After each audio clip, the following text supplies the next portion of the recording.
Quand j'étais au lycée, Nvidia, c'était la GeForce, la carte graphique qui nous permettait de jouer à Half-Life ou à Quake. Et Nvidia, personne connaissait à part nous, les geeks, les gamers. Voilà, c'était un truc de geek Nvidia, et c'était des cartes graphiques pour jouer à des jeux en 3D avec des bonnes images et des bons FPS. Et bien cette image, aujourd'hui en 2026, elle est devenue complètement obsolète. Cette semaine, justement, Nvidia a publié ses résultats trimestriels pour le quarter fiscal 2027. Et les chiffres, comme d'habitude, donnent le vertige. 81,6 milliards de dollars sur un trimestre. Et alors, le pire dans ces chiffres, c'est la marge qui ne fait qu'exploser année après année. On atteint désormais 75% de marge sur ces chiffres-là. C'est juste complètement sidérant. Pour rappel, Nvidia est la première entreprise qui a dépassé les 5000 milliards de dollars de capitalisation boursière. C'est littéralement l'entreprise la plus chère du monde. Et alors si on commence à regarder les bénéfices que ces résultats nous montrent, ça donne encore plus le vertige. C'est 60 milliards de dollars en 3 mois de bénéfices. Alors, ce qui est intéressant également, c'est que dans ces résultats, Nvidia a changé sa façon de publier ses lignes de revenus. Et justement, ça fait un lien avec cette fameuse GeForce. Et bien la GeForce, la carte graphique, ce qui a fait Nvidia, ce qui l'a créée, ce qui a fait ce pourquoi elle est connue, eh bien ça n'apparaît même plus dans les rapports financiers. Les rapports financiers ont été simplifiés en 2 familles, les data centers et le edge computing. Alors aujourd'hui, Nvidia a complètement changé sa façon de raconter son histoire. On ne parle plus de carte graphique, on ne parle même plus de GPU dans ces rapports, on parle désormais carrément d'usine d'intelligence artificielle. En anglais, Jensen Huang, le CEO, parle de AI Factories. Et c'est carrément le nouveau narratif, comme on dit, de la société. Ce sont les constructeurs de l'infrastructure de l'intelligence artificielle. Rien que ça. Et Jensen Huang, justement, dit que c'est le chantier le plus grand de l'humanité. Et justement, cette ligne data center, elle représente 92% du chiffre d'affaires de la société. Donc aujourd'hui, Nvidia, c'est effectivement plus du tout les GeForce, mais c'est littéralement des data centers qui font tourner les grands modèles de langage qu'on utilise désormais tous les jours.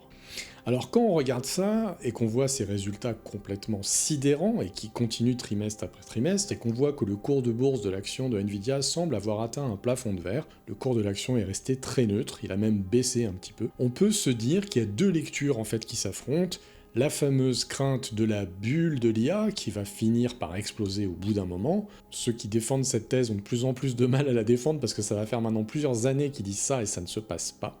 Ou alors au contraire, ceux qui ont la conviction que l'IA est une transformation majeure de l'économie mondiale, au même titre par exemple que l'apparition de l'électricité. Pour cela, tous les investissements qui sont en cours et toutes les constructions de data centers qui sont en cours sont totalement justifiés, et donc l'action reste très fortement valorisée. Alors là, on n'est pas du tout là pour vous dire quoi penser, de toute façon on en serait bien incapable, personne ne peut prédire ce qui va se passer dans les mois et dans les années à venir. Par contre, c'était intéressant de décortiquer, et donc dans un épisode d'Anantis Watch d'il y a 2 semaines, on a commenté en direct les résultats de Nvidia, et je vous propose dans cette vidéo le condensé qui est vraiment focalisé sur le commentaire de ces résultats du trimestre fiscal 2027 de Nvidia. 81,6 milliards.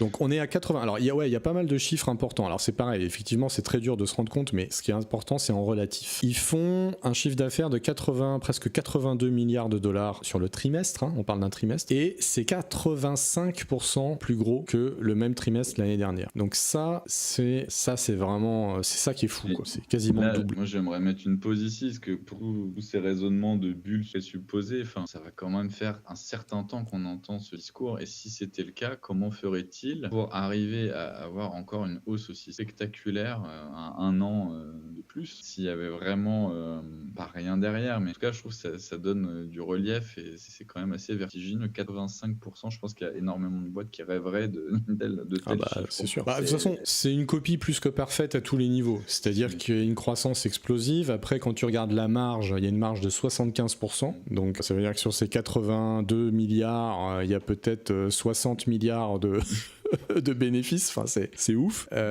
Et pourquoi ça explose comme ça? Eh ben on va le voir dans un instant. D'ailleurs c'est ce qui est écrit juste en dessous, c'est la deuxième ligne. Les revenus de la ligne data center, donc ce qu'on a vu dans la vidéo à la fin, l'armoire par exemple, ça rentre en data center. Tous les GPU qui sont achetés par Google, par Meta, par Amazon pour faire des clouds d'AI, pour entraîner par OpenAI, par Anthropic, toutes ces dépenses-là rentrent dans la ligne data center, dans toutes les constructions de data center qui sont en cours. Et ça fait 92% d'augmentation par rapport à l'année dernière, mais surtout, c'est pas écrit ici, mais si on fait le calcul, ça représente 75 milliards sur les 82. Et si tu fais le calcul, ça fait 92% du chiffre d'affaires qui vient des data centers qui sont en construction. Et c'est ça où tu as toujours les pros et les contres. Et les contres, ceux qui te parlent de bulle IA, ils te disent, si jamais on découvre que en fait, les entreprises n'arrivent pas vraiment à exploiter l'IA à grande échelle pour leur productivité et qu'elles arrêtent de s'en servir, tous ces data centers qui sont des chantiers pharaoniques sur plusieurs années, entre guillemets, vont s'arrêter et là, Nvidia va s'effondrer. C'est ça la narrative, comme on dit, des gens qui ont peur d'un effondrement des actions de l'IA. Mais à c'est quelque chose l'inverse, qu'on retrouve à chaque fois dans les évolutions technologiques et le progrès. Et peut-être qu'on en rigolera d'ici quelques années. Moi, je pense que la situation, c'est l'apparition de l'automobile. Et les gens disaient, mais c'est complètement fou, ça marchera jamais. On n'abandonnera jamais les calèches et les chevaux. C'est autonome.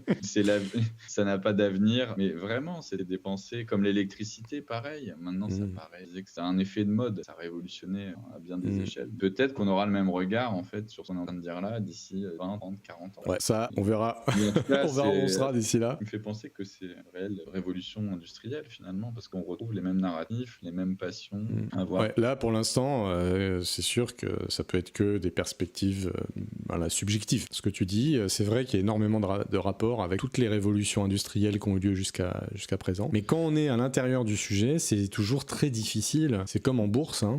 C'est toujours extrêmement dur de prendre du recul quand on est engagé en plein milieu d'un creux ou en plein milieu d'un doute. C'est toujours très dur. Mais on va voir, parce qu'on va éplucher les détails. On vous a préparé là vraiment, on a décortiqué le rapport qu'on a sous les yeux ici et on a relevé vraiment pas mal de points remarquables. Et on va voir en détaillant chacun de ces points qu'il y a beaucoup d'éléments factuels, franchement, qui peuvent amener à se dire que Nvidia a encore énormément de potentiel malgré la croissance explosive pour un peu apporter de l'eau à ton moulin, Maxime. Il y a pas mal d'éléments factuels qui vont dans ton sens en fait. Pour préciser factuellement justement ce que tu viens de dire sur les data centers, ça se vérifie, ça s'observe pas qu'au niveau des États-Unis. Ce qu'il y avait Arthur Mensch qui était en audition parlementaire il y a une semaine ou deux et il parlait de tout cet enjeu à plein de niveaux, bien des égards, géopolitiques, culturels, économiques, et c'est vraiment l'enjeu des data centers, le fait que les financements en Europe c'est plus compliqué qu'aux États-Unis et que c'est des provenances de fonds qui est à différents endroits à défaut d'avoir un vrai soutien européen structuré. Et il parlait vraiment de ces enjeux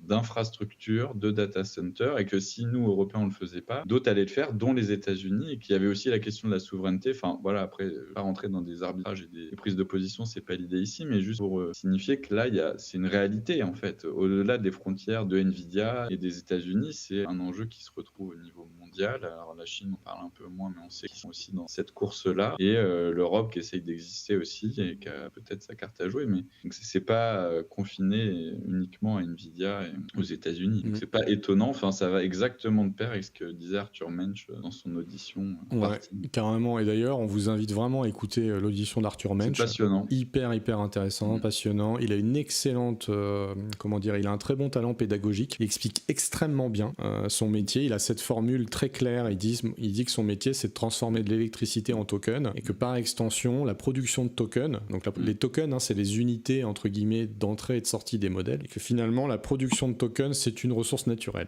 par extension, et qu'on doit la considérer comme telle et on doit la penser en tant que souveraineté comme une ressource naturelle, et que si effectivement le monde dans lequel on rentre est drivé par l'IA à tous les niveaux, alors la production de tokens devient stratégique au niveau géopolitique. Et est-ce qu'on veut déléguer cette production de tokens à des puissances américaines ou chinoises. Est-ce qu'on n'a pas là, enfin, un levier pour être un petit peu moins dépendant en tant qu'Européen? Et moi, il m'a vraiment énormément marqué, Arthur Mensch, là, dans ce qu'il a dit. Et d'ailleurs, on fait une mini parenthèse, on développe l'application Anantis, qui vous permet de suivre vos investissements. Les abonnés de la chaîne la connaissent bien. On a une IA qui est nativement intégrée à l'intérieur de cette appli, qui a tout le contexte de votre appli. Vous pouvez nativement discuter avec l'IA de tout ce que vous avez dans votre patrimoine. Ça marche vraiment très très bien. Et nos clients qui utilisent et qui se sont abonnés en payant Anantis, ils adorent ça. D'ailleurs, on a un avis sur Trustpilot qui nous a fait très plaisir. On fait un coucou à Yvan, qui nous a laissé un avis super sympa et qui dit que c'est vraiment l'IA qu'il attendait pour avoir une vision objective de son patrimoine. Pour l'instant, pour vous donner un petit détail un peu dans le capot, pour l'instant, cette IA elle est branchée sur GPT-5, donc OpenAI, et on avait commencé à travailler sur un branchement sur Mistral, et on est en train de tester Mistral parce qu'on a beaucoup d'outils qui sont plugués sur l'IA. Il n'y a pas que un chatbot, il y a aussi des outils de génération de portefeuille pour vous simuler des stratégies, etc. Donc on est en train de tester un petit peu à fond comment se comporte Anantis s'il est 100% branché sur Mistral, et si ça fonctionne bien, on va passer sur Mistral presque politiquement, quoi, parce qu'on est vraiment convaincu de ça. Et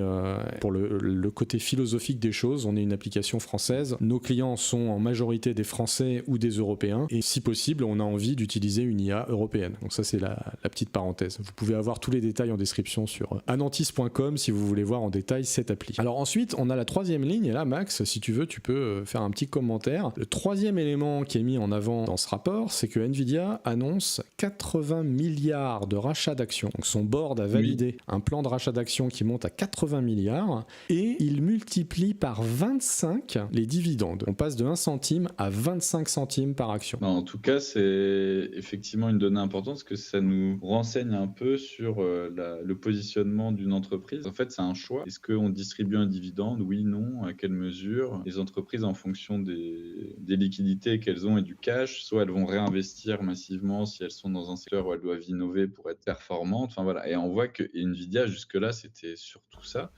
Et donc, il y a des entreprises à ce titre-là qui ne distribuent jamais de dividendes, et c'est pas bien ou mal en soi, ça dépend vraiment de leur ADN et de leur positionnement. Et là, ça marque un peu un tournant finalement que Nvidia se mette à... Alors, c'est un dividende qui était symptomatique, enfin, il n'y avait pas grand-chose, je veux dire, jusque-là. Mais on a déjà connu ça dans le passé avec Apple et Microsoft de mémoire. Et voilà, c'est un signe aussi que l'entreprise, c'est plutôt sain, c'est qu'elle sorte bien, on peut le lire, après, il y a plusieurs lectures aussi, mais comme étant une entreprise qui a tellement de liquidités qu'elle va réinjecter, distribuer ses actionnaires pour continuer à être attractive, et c'est un signal plutôt intéressant. En tout cas, ça marque une réelle rupture avec le positionnement et la stratégie d'NVIDIA jusque-là, qui n'était pas du tout dans cette philosophie-là, de redistribuer à ses actionnaires et de racheter ses propres actions aussi. C'est une manière de soutenir son cours, en fait. C'est plus, là encore, en fait, les deux combinés, c'est plutôt très encourageant. Alors, d'autres pourraient dire, en même temps, ils ont tellement de cash, ils savent quoi en faire, et du coup, à défaut, ils le redistribuent, ou ils arrivent à un palier de verre. Il y en a certains qui disent ça. Moi, personnellement, je suis pas du tout de cet avis. Après, chacun est libre de se faire son avis. Encore une fois, nous, on n'est pas là pour dire à ceux qui nous regardent comment penser, mais plutôt amener voilà, une nourriture à penser, et chacun en fera ce qu'il en veut. Mais ce qui est factuel, on aime bien le factuel, c'est qu'en tout cas, ça marque un tournant majeur avec l'action. C'est un tournant majeur par rapport à la typologie de la société, parce que c'est une société en pleine explosion. Et les sociétés en pleine explosion, en général, réinvestissent tout le cash qu'elles ont dans la R&D, et celles qui distribuent, et parce qu'elles sont en pleine explosion, et que du coup il faut qu'elles continuent, qu'elles perdent pas leur avance comme tu dis, et qu'elles continuent de se développer. Et celles qui en général distribuent des gros dividendes, c'est des paquebots établis, Total, Microsoft, voilà, Apple, Walmart, voilà, c'est des machines de guerre qui sont en place, qui ont un moat qui est là depuis des années, avec des revenus récurrents, leur système fonctionne, et c'est plus du tout des entreprises en explosion R&D, en explosion de croissance. Mais là, ce qui est notable avec Nvidia, effectivement, c'est que, je pense, enfin, même quand tu regardes les chiffres, en fait, ils investissent encore énormément. Ils investissent des milliards et des milliards en R&D, et il reste encore un trésor énorme. Et cette fois-ci, ils font la décision, comme tu l'as dit, de soutenir soutenir l'action, aussi peut-être, moi je me demande s'il n'y a pas un petit côté, on voit bien, on a des résultats qui tuent et l'action bouge plus, on va peut-être donner un nouvel argument aux actionnaires pour garder leurs actions et en racheter, on va vous dire, on va maintenant vous rémunérer, on va vous donner du dividende. Peut-être qu'ils se disent, on peut le faire sans freiner notre R&D, donc faisons-le. Peut-être que c'est ça. Peut-être qu'ils veulent devenir une action de fonds de portefeuille du bon père de famille. Moi, je dis ça en rigolant, mais Ouais. oui, c'est vrai qu'il y a tellement d'acteurs, on en parlait la semaine dernière, qui émergent et on a vu comment finalement l'IA ça couvrait un secteur et qu'il y a plein d'opportunités à ce titre-là avec des actions et des entreprises moins matures mais avec une croissance exponentielle. Peut-être que Nvidia c'est effectivement entre guillemets, je dis entre guillemets moins attractif parce que plus connu, plus voilà, tout ce qu'on vient de dire. Donc peut-être qu'effectivement j'avais pas vu ça comme ça, mais ça va être une manière aussi de continuer à rester attractif avec un signe de robustesse finalement qui est plutôt intéressant. Ouais, moi je me demande s'il n'y a pas un peu de ça aussi. Et puis il y a aussi le fait que mécaniquement ils ont une pile Tellement de de cash mais absolument phénoménale, quoi. Ensuite, le truc peut-être le plus notable sur ces résultats, c'est qu'ils ont changé leur manière de faire le reporting. Là, c'est pas très clair quand on regarde ici. Voilà, c'est là. Donc on voit que maintenant, il y a data center et edge computing. En gros, qu'est-ce que ça veut dire ? Ça veut dire qu'avant, il y avait toute une série de lignes de reporting dans les résultats financiers d'NVIDIA. Ça revient à ce que tu disais tout à l'heure sur les cartes graphiques. Il y avait une ligne gaming, je crois qu'elle s'appelait gaming. Il y avait une ligne conduite autonome, automotive. Il y avait différentes lignes pour parler des revenus qui étaient générés pour les data centers. Et puis, c'était un petit peu éclaté comme ça. Là, dans ces résultats-là, maintenant, c'est énormément simplifié. Il n'y a plus que 2 familles de revenus, data center et edge. Qu'est-ce que c'est ? Bon, data center, c'est évident, vous comprenez tout de suite, c'est tout ce qui va concerner des fermes de calcul pour des très grosses entreprises et des hyperscalers. Donc ça va être les clients comme Google, Meta, Amazon, ou même peut-être des grosses entreprises un peu moins connues, mais qui ont besoin de data center et qui vont acheter par exemple les machines de Dell là qu'on a vu tout à l'heure. Tout ça, c'est du data center. Et le edge computing, ce qu'on appelle le edge en informatique, c'est des périphériques qui sont locaux à l'utilisateur. Donc par exemple, une carte graphique, c'est du edge, parce que ça s'installe dans l'ordinateur que je vais utiliser dans ma maison. Et dans le edge computing, Nvidia va faire rentrer, évidemment, les cartes graphiques de gaming, mais aussi tout ce qui va être intelligence artificielle embarquée. Demain, quand il va y avoir de la robotique, qui vont avoir des petits modèles qui vont tourner localement, il n'y aura pas besoin évidemment d'appeler une API, sinon tu peux pas faire un robot qui marche bien. Ça, c'est du edge, parce que ça tourne dans le robot, il n'y a pas besoin de connexion réseau avec l'extérieur. Et par exemple, tout ce qui va être conduite autonome. On va voir qu'il y a des choses très concrètes, que Nvidia investit ce terrain de manière très très forte sur la conduite autonome. Il y a toute une gamme de périphériques qui sont fabriqués par Nvidia, qui sont spécialisés sur ça et qui se retrouvent dans le edge. Je dis, on n'a pas de mal à imaginer les déclinaisons quasiment infinies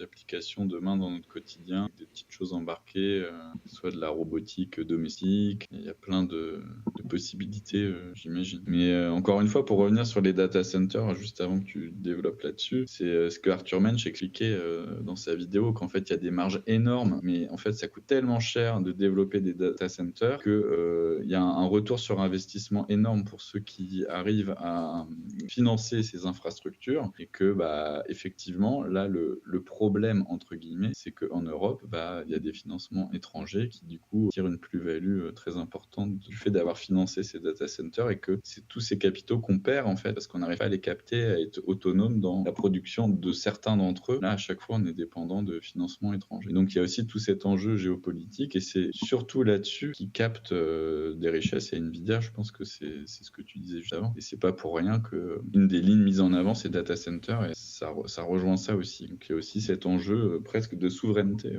Justement, il parle dans les rapports, ça fait un peu lien avec ce que tu dis, il parle plus de GPU, ce qui est quand même assez étonnant, puisque c'était un peu... Parce que jusque-là, on les connaissait que pour... Enfin, entre guillemets, voilà. C'était Nvidia, GPU. Et le vocabulaire a changé. Maintenant, il parle de... en anglais, c'est AI Factories, donc la construction d'usines IA.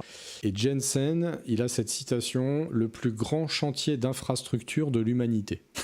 Rien que ça. Et effectivement, toute l'explosion d'NVIDIA, c'est les constructions de data centers en ce moment. Encore une fois, on le rappelle, on l'a dit au début, ça représente 92% du chiffre d'affaires généré rémunéré ce trimestre-là. On peut le dire d'une autre manière, si vous regardez le cours de bourse et la valeur de cours de l'action d'NVIDIA, c'est 92% de cette valeur, c'est parce qu'il y a des constructions de data centers en ce moment pour faire des modèles, des grands modèles, et pour faire tourner des grands modèles. 92%. C'est pour ça que tout dépend de la réelle utilisation dans toute l'industrie, dans toute l'économie, à X plus je sais pas combien années. Est-ce que vraiment tout le monde va se mettre à déployer des agents partout? Si Jensen a raison, vous devez acheter des tonnes d'actions Nvidia aujourd'hui. Le problème, c'est qu'on sait pas s'il a raison. Et tout le débat, il est là. Même s'il y a énormément d'éléments qui continuent de confirmer cette thèse à mesure que le temps passe, contrairement à la thèse d'une bulle. Donc voilà, l'arrivée de l'intelligence artificielle agentique, c'est ce qu'on a vu dans l'intro avec Jensen qui parlait chez Dell. Pour la première fois, on a des workloads d'IA qui réalisent du travail productif et qui génèrent de la valeur pour les entreprises. Ça, c'est une autre citation de Jensen Huang qui nous dit qu'il constate.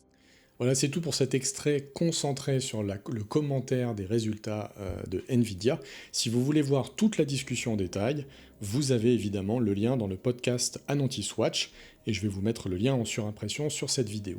D'ici là, n'oubliez pas de vous abonner si ce n'est pas déjà fait, et n'oubliez pas également que ce fameux podcast Anantis Watch, on fait un nouvel épisode tous les mardis en direct sur la chaîne. À bientôt, et surtout, investissez bien.